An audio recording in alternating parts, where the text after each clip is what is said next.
கர்த்தருக்கு பிரியமான தேவ ஜனங்களே, இந்த ஞாயிறு விருந்துக்காக உங்களை அன்புடன் அழைக்கிறோம். இந்த நாளுக்குரிய ஆசீர்வாத வசனம் மத்தேயு 11:12. பரலோக ராஜ்யம் பலவந்தம் பண்ணப்படுகிறது, பலவந்தம் பண்ணுகிறவர்கள் அதை பிடித்துக் கொள்ளுகிறார்கள். நிபந்தனை வசனம் 15. கேட்கிறதற்கு காதுள்ளவன் கேட்க கடவன். இந்த நாளுக்காக நாம் எடுத்துக்கொள்ளும் வார்த்தை பலவந்தம். எனக்கு விளங்கியதை தேவனுடைய உதவியை கொண்டு இந்த வார்த்தைகளை நான் பேசுறேன். இதுல ஏதாவது மாற்று கருத்து இருக்கும் பட்சத்தில் தயவாய் கமெண்ட்ல எனக்கு அறிவிங்க. நம்ம தேவன் நம்முடைய செல்ஃப் வில்லுக்கு மரியாதை கொடுக்கிறவர்னு நமக்கு தெரியும். ஆதாம் ஏவாள் கிட்ட இந்த கனியை புசியாதேன்னு சொல்றாரு. ஏன்? கனியை படைக்காம இருந்திருக்கலாம், மரத்தை நடாம இருந்திருக்கலாம், சத்ருவை உள்ள அனுமதிக்காம இருந்திருக்கலாம். ஆனா அவர் அப்படி எதுவுமே செய்யல. படிச்சுட்டு அந்த டெம்டேஷனை மனுஷன் ஓவர் கம் பண்றானான்னு சொல்லி பாக்குறாரு. இந்த இடத்துலதான் அவனோட செல்ஃப் வில்லுக்கு முழு மரியாதை கொடுக்கறாரு. ஆனா சில இடங்கள்ல மிகவும் ஸ்பெஷலா, மிகவும் தெரிந்து கொள்ளப்பட்டவர்கள் மத்தியில பரலோக ராஜ்யம் பலவந்த பண்ணுது நம்மள. சில இடங்கள்ல நாம் பரலோக ராஜ்யத்தை பலவந்த பண்ணும் போது ஆசீர்வாதங்களை பெற்றுக்கொள்றோம். அது என்னன்னு பார்க்கலாம். பரலோக ராஜ்யம் ஒரு சிலரை ஒரு சில காரியங்களுக்காக பலவந்தப்படுத்துது. உதாரணத்துக்கு நம்ம யோனாவை எடுத்துக்கொள்ளலாம். யோனா நினிவேக்கு போய் சுவிசேஷம் சொல்ல வேணும், அது யோனா தான் சொல்லணும்னு தேவனுடைய திட்டமா இருந்தது. ஆனா யோனாவுக்கு இஷ்டமே இல்லை. ஏன்னா பின்னாடி நடக்க போற காரியங்கள் என்னென்னு யோனாவுக்கு நல்லாவே தெரியும். தேவன் இரக்கமுள்ளவர், நினிவே ஜனங்களை மன்னிப்பார், அந்த இடத்துல என் வார்த்தைகளுக்கு மரியாதை இல்லாம போயிடும் சொல்லி அவர் நம்பினபடினால் தர்ஷீஷுக்கு நேரா போறாரு. அங்க கடல் கொந்தளிக்குது, பொருட்சேதம், கப்பற்சேதம், நிறைய பிரச்சனை. அங்க இருக்கிறவங்க எல்லாம் பயந்து போறாங்க. ஆனா யோனாவோ ரொம்ப கூலா இருந்தாரு. அவருக்கு எல்லாம் தெரியும் நடக்க போறது. என்ன கட்டி கடல்ல தூக்கி போடுங்க, எல்லாம் சரியாயிடும்ன்றாரு. கட்டி கடல்ல தூக்கி போட்டப்புறம் மீனை தேவன் அனுப்பி 3 நாள் அந்த வயிற்றுல இருக்கும் போது கூட பிடிவாதமா தான் இருக்கிறாரு. ஆனா அந்த 3வது நாள் வரும்போது அந்த ஈரம், அந்த நாத்தம், அந்த கசகசப்பு தாங்க முடியாம பசி எல்லாவற்றிற்கும் மத்தியில தேவனை நோக்கி கூப்பிடுறாரு. தேவனும் அவரை காப்பாற்றி நினிவேக்கு அனுப்புறாரு. ஏன் யோனா? யார வேணா தேவன் அனுப்பினால இவ்ளோ போர்ஸ் பண்ணி ஒரு மனுஷனை அனுப்பணுமா? யோனாவை தவிர யாரையாவது இதுக்கு நம்ம முன் உதாரணமா கொடுக்க முடியுமா?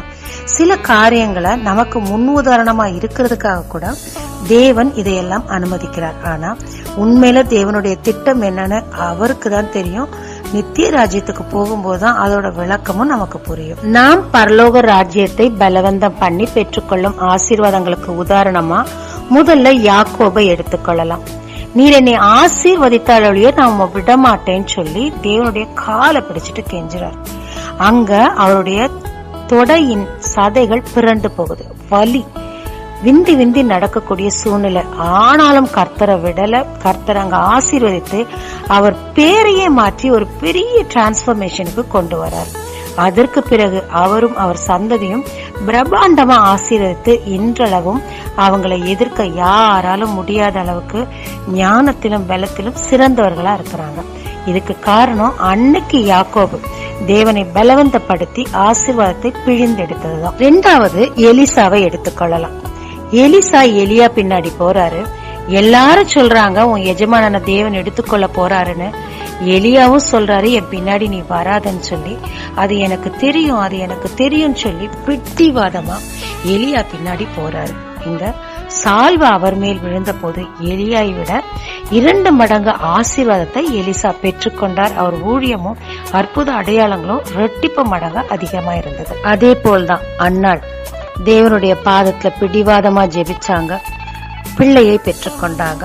இன்னும் அநேக பரிசுத்தவான்கள், புதிய ஏற்பாட்டிலும் அநேக சீஷர்கள் 40 நாள் உபவாசித்து ஜெபித்த போது பரிசுத்த ஆவியானவரை அக்னியாய் பெற்றுக்கொண்ட போது அந்த விடாப்பிடியான ஜெபம் அவர்களுக்கு மிகப்பெரிய வரங்களையும் பெரிய ரட்சிப்பையும் அந்த நாட்டுக்கு கொடுத்தது.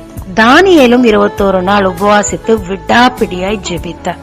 அதோட விளைவு என்ன? அவருக்கு பதில் வந்த போதும், சத்ரு அதை தடுத்த போதும், சத்ருவை தேவதூதனை கொண்டு ஜெயித்து அந்த பதிலை அவர் கரத்தில் கொண்டு வந்து கொடுக்க காரணம் அவர் பிடிவாதமான உபவாச ஜெபம் மட்டுமே. புதிய ஏற்பாட்டிலே சொல்லியிருக்கு, இவ்வகை பிசாசு உபவாசத்தாலும் ஜெபத்தாலும் மட்டும்தான் ஜெயிக்க முடியும். இப்படி ஒரு பலவந்தமான ஜெபம் இருக்கும் போதுதான் அநேக காரியங்களை நம்மளால சாதிக்க முடியுங்க. பரலோக ராஜ்யத்தை எப்படி பலவந்தப்படுத்துறது? சிந்தைய ஒருமுகப்படுத்தி தேவனுக்கு நேராக ஆவி, ஆத்மா, சரீரத்தை ஒருமுகப்படுத்தி உபவாசத்தோடும் கண்ணீரோடும் ஆழமான ஒரு நோக்கத்தோடும் கூட ஸ்பெசிபிக்கான ஜெப குறிப்புகளோடு கூட தேவனை நாம் தொடர்ந்து அணுகும் போது, தொடர்ந்து ஜெபிக்கும் போது, அந்த விதவை அநீதியுள்ள நியாயாதிபதியோட கதவை திரும்ப திரும்ப தட்டும் போது அவர் நீதி செய்தார். அப்படியாக சலித்து போகாம, சோர்ந்து போகாம தேவனுடைய கதவை திரும்ப திரும்ப தட்டும் போது அந்த தேவத்தில் தேவ சித்தம் இருக்குதா என்றதை நிச்சயமாய் அறிந்து கொண்டு ஜெபிக்கும் போது நிச்சயமா நம் ஜெபங்களுக்கு பரலோக ராஜ்யம் பதில் கொடுத்தே ஆகுங்க. ஆனால் நிபந்தனையில் காதுள்ளவன் கேட்க கடவன்னு சொல்லிருக்கு. வெளிப்படுத்தல அநேக ஆசீர்வாதங்களை சுதந்திரிக்க வழியை சொல்லிட்டு காதுள்ளவன் கேட்க கடவன்னு சொல்லியிருக்கு.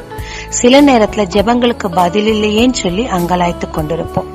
இப்படித்தான் பரலோகத்தை பலவந்தப்படுத்தணும்னு யார் மூலமாவது கர்த்தர் பேசும் போதும் ஏதோ ஒரு சாக்கு போக்கு சொல்லி சோம்பேறித்தனமும் ஏதோ ஒரு காரியத்துல ஒமிட் பண்ணும் போது அந்த ஜெபம் கேட்கப்படாது. பரலோக ராஜ்யம் பலவந்தப்படுத்தும் போது கேட்கக்கூடாத ஜெபங்கள் கூட, கேட்க முடியாத அதிக தடையுள்ள ஜெபங்கள் கூட தடை நீங்கி கேட்கப்பட்டு நமக்கு மிகுந்த ஆசீர்வாதத்தை கொடுக்குங்க. ஆகையால கவலைப்படாதீங்க. தேவன் உங்கள் ஜெபத்திற்கு பதில் கொடுக்க ஆயத்தமா இருக்கிறார். உபவாசத்தோடும் ஆழமான சிந்தையோடும் தேவனை நோக்கி ஜெபித்து இந்த வார்த்தைகளை அல்ல தட்டாமல் அதை அப்படியே உங்க வாழ்க்கையில அப்ளை பண்ணுங்க. தேவனுடைய பெரிதான ஆசீர்வாதத்தை யாக்கோபை போல் அனுபவி. ஜெபிக்கலாமாங்க. தேவரீர், நான் லேசா ஜெபிச்சு பழக்கப்பட்டுட்டேன்ப்பா. இந்த பலவந்தப்படுத்தி ஜெபிக்க எனக்கு கற்றுத்தாரும். உபவாசிக்கவும் உம் ராஜ்யத்தின் காரியங்களை கேட்டு அதன் வரங்களையும், ஆண்டவரே உமக்கு பிரியமான காரியங்களையும் இந்த உலகத்திற்குரிய காரியங்களையும் உம்மிடத்திலிருந்து பெற்று அனுபவிக்க இந்த தினம் நான் கேட்ட செய்திகளை, என் காதுகளால் கேட்ட செய்திகளை செய்கையினால் செய்து ஆசீர்வாதத்தை பெற்று அனுபவிக்க கிருபைத்தார். இயேசு மூலம் பிதாவே, ஆமென். இயேசு கிறிஸ்துவின் நாமத்தில் இந்த நாளில் உங்களை ஆசீர்வதிக்கும் ஜீசஸ் விஷன்.